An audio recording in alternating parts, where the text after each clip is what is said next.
Bill, in reading your stories, and I read both of them this morning in the editing process, who's winning this race, and what's your gut feeling about where voters may end up 3 weeks from now?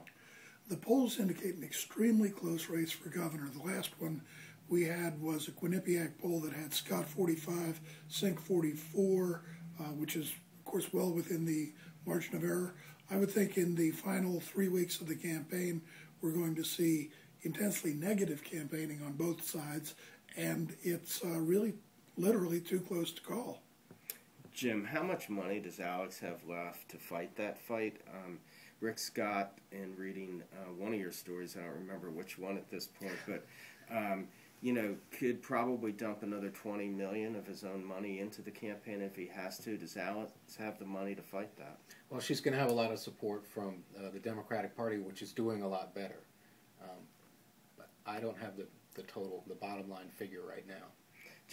How do you think she'll fare if if he dumps another $20 million into the campaign? Well, the trends in the polls, the latest polls show that since she started going negative, voters are paying attention to Scott's background. So she can cover a lot of ground with some intense campaign commercials. And if you look at the independent numbers, which are trending towards Sink, it looks like she could put up a really good fight.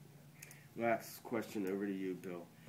Rick Scott has not met with the editorial boards at newspapers around the state. Is that hurting him or helping him?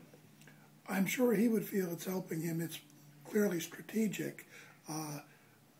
He has run a very packaged, self-contained campaign on his own terms, and I think it's part of the outsider image. I would think that's actually helping him.